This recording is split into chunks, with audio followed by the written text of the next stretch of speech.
नमस्कार, मैं हूं सुकन्या सिंह जादौन और हमारे साथ हैं दीपक। आज हम जो बात करने वाले हैं वो है ट्रंप के ऊपर। आज बहुत बड़ी स्पीच दी है उन्होंने और एक बयान दिया है जो आपको स्क्रीन पर दिख रहा होगा।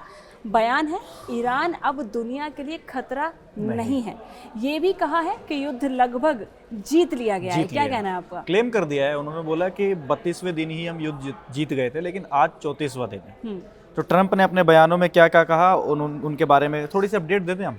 हाँ। उस अपडेट में ये है कि ईरान ने लगातार कुछ ऐसी मिसाइलें जो है छोड़ी है अमेरिकन बेसिस पे जो कान फोड़ू और बहुत घातक थी। मतलब इतनी स्पीड से गए ना कि उनको इंटरसेप्ट ही नहीं किया गया।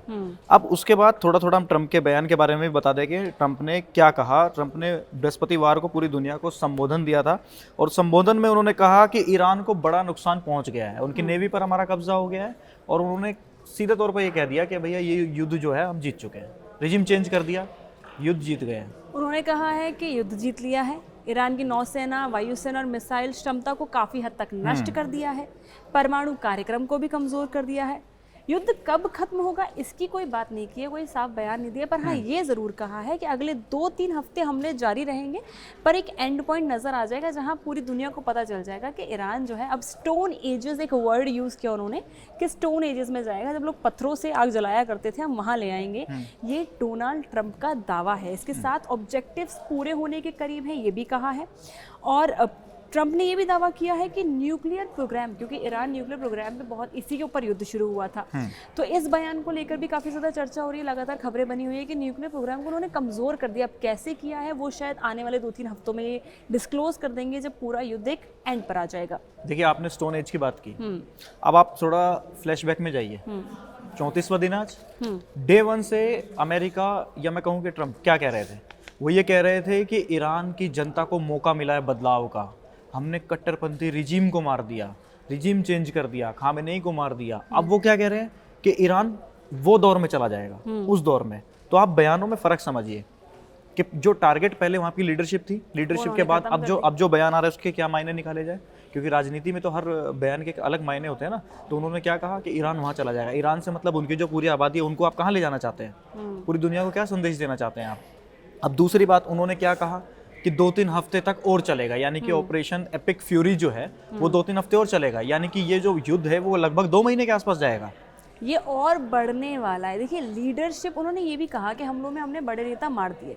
ये आपकी बात बहुत सही है। दीपक ने कहा है कि पहले जो उनका टारगेट था वो था लीडरशिप, जो उन्होंने ऑलमोस्ट खत्म कर दी। उनके हिसाब से अब कोई लीडर नहीं बचा ईरान के पास जिसके तहत वो कुछ आगे कार्रवाई कर सके या कोई आगे अपना एक्शन आप ये देखिए ना, डिप्लोमेटिक चैनल पूरी तरीके से बंद हो गया। हाँ। अब आप देखिए कि अब जब आप किसी देश के साथ किसी का युद्ध होता है तो आपके पास डिप्लोमेटिक चैनल जो है हमेशा ऑन रहने चाहिए।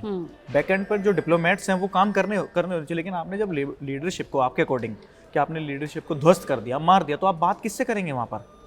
अब क्योंकि बात करने का कोई जरिया नहीं बचा है और युद्ध जो है ऑलमोस्ट ऐसा लग रहा है कि एक तरफा हो ही चुका है, क्योंकि इनके हिसाब से ईरान के पास अब कुछ नहीं बचा है। जिसके बाद इन्होंने एक बड़ी स्पीच भी दी जिसका 2-3 दिनों से इंतजार हो रहा था। कल ही हाइप बन चुका था कि आने वाले वक्त में डोनाल्ड ट्रंप कुछ बड़े दावे किए जा सकते हैं और ये भी माना जा रहा था कि आज शायद वो ये कह देंगे कि युद्ध समाप्त हो चुका है, आज के बाद कोई कार्रवाई उधर से नहीं होगी, हमारी तरफ से भी कोई कार्रवाई नहीं होगी। पर हाँ, कहानी कुछ अलग ही निकल कर आई जब उन्होंने ये कह दिया कि नहीं, अभी और चलेगा, और खिंचेगा, और लंबा जाने वाला है।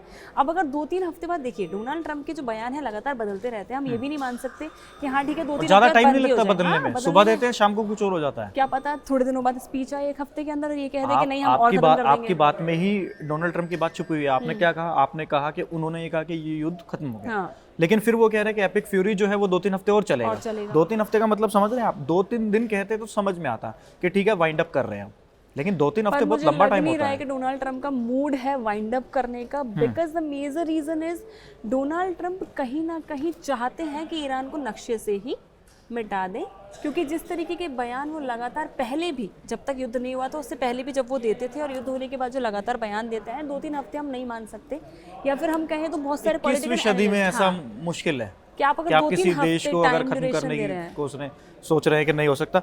अच्छा, एक बयान और है, उन्होंने क्या कहा? स्ट्रेट ऑफ हॉर्मुज़ पे उन्होंने क्या कहा डोनाल्ड ट्रंप ने? उन्होंने कहा दुनिया देखे उसका क्या करना है। मतलब आप घुसे, आपने लड़ाई कराई, आप लड़े, वो एक अलग बहस का मुद्दा है कि लड़ाई सही हुई कि गलत हुई, क्या है क्या नहीं।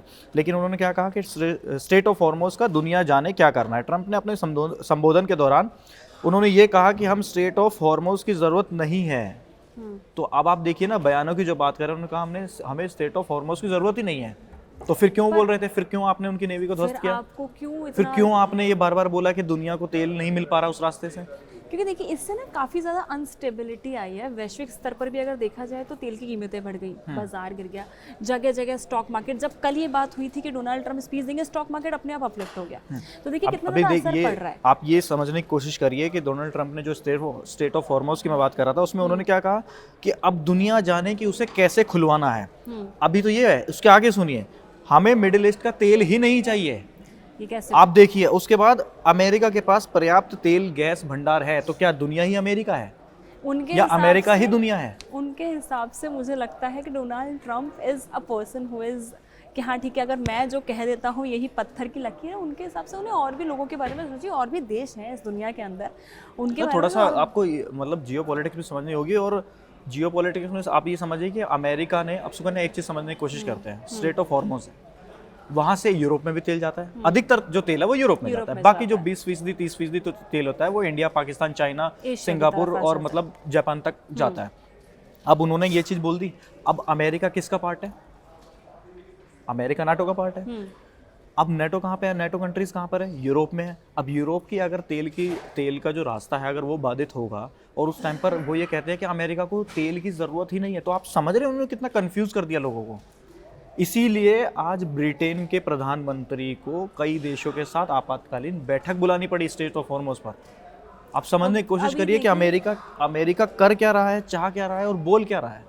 नहीं, उनको खुद को इस बात की लेकर क्लियरिटी लेकर आनी पड़ेगी। उन्होंने बताना पड़ेगा कि at the end of the day what they want, because they don't want to end the war, ठीक है, they want to exceed it. और फिर आप अचानक से आते हैं जनता के सामने, all of a sudden give a speech, a huge speech, and you are saying कि हम ठीक है इसको बंद कर देंगे, हम थोड़ा और वक्त चाहते हैं, उसके बाद हम लोग से वाइंड अप कर देंगे, and it doesn't seem like that they are winding it up, because they are not, clearly they are not. क्योंकि जिस तरीके के स्टेटमेंट्स, जिस तरीके के बयान डोनाल्ड ट्रंप देते हैं, और जिस तरीके के बयान उन्होंने स्पीच में भी दिए, जैसे कि स्टेट ऑफ हॉर्मोज को लेकर जिन्होंने बताया, उसके अलावा भी जो काफ़ी सारे बयान वो देते आए हैं, लगता नहीं है कि वो इसको लेकर खुद भी क्लियरिटी में है। नहीं है, क्लियरिटी तो है। हाँ। अब बता दें क्लियरिटी कैसे है। क्लियरिटी ऐसी है कि उन्होंने जब संबोधन दिया ना अपना, तो उसमें उन्होंने ये तो कह दिया कि स्टेट ऑफ हॉर्मोज जो है वो दुनिया देखे क्या करना है, उसके बढ़ चढ़कर एक लाइन आगे जाके बोल दी कि स्टेट ऑफ हॉर्मोज को सिर्फ अमेरिका ही खुलवा सकता है, ये भी उन्होंने बोल दिया। और उसके बाद ये कहा कि मैं आज बताऊंगा कि मैं कितना महान हूँ, ये डोनाल्ड ट्रंप ने बोला।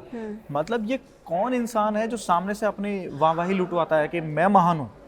वो तो ये भी बोल रहे थे ना कहीं कि मेरी वजह से आपको आज़ादी मिली है। बीच में ये भी बयान आया था कि मेरी वजह से आप लोग नया लीडर चुन सकते हैं, ईरान के लिए जो उन्होंने बयान दिए थे, तो मेरी फिर वजह स्टोन से एज आप क्या है? आज़ाद हो गए हैं, आप अपनी ज़िंदगी अपने तरीके से जी सकते हैं, अब वो तानाशाही नहीं रहेगी, अब वो आपके ऊपर कोई तानाशाही तो आप कर रहे हैं ना, वो फिर अब बताइए ना स्टोन एज क्या है। आप कह रहे हैं कि मैं ईरान के लोगों के लिए उनको मौका दे रहा हूँ। अगर आप उनको मौका दे रहे हैं तो फिर ये क्या है कि आप उनको उस दुनिया में ले जाना चाहते हैं?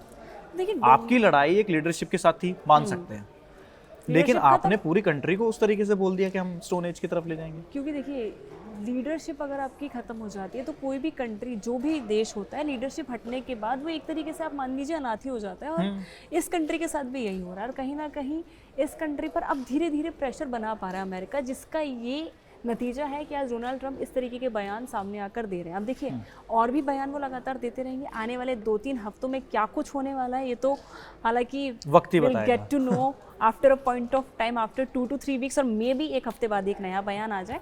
तो हालांकि जाते जाते आप एक चीज़ और बता दें, जाते जाते ईरान के राष्ट्रपति का भी सामने से बयान आया कि जब अमेरिका ने, ट्रंप ने ये कहा ना कि ईरान दुनिया के लिए खतरा है, स्टेट ऑफ हॉर्मोज का जो करना है वो दुनिया को देखना चाहिए, तो उसके बाद ईरान के राष्ट्रपति का ने भी एक चिट्ठी लिखी और जिसमें कहा कि ईरान किसी के लिए खतरा नहीं है।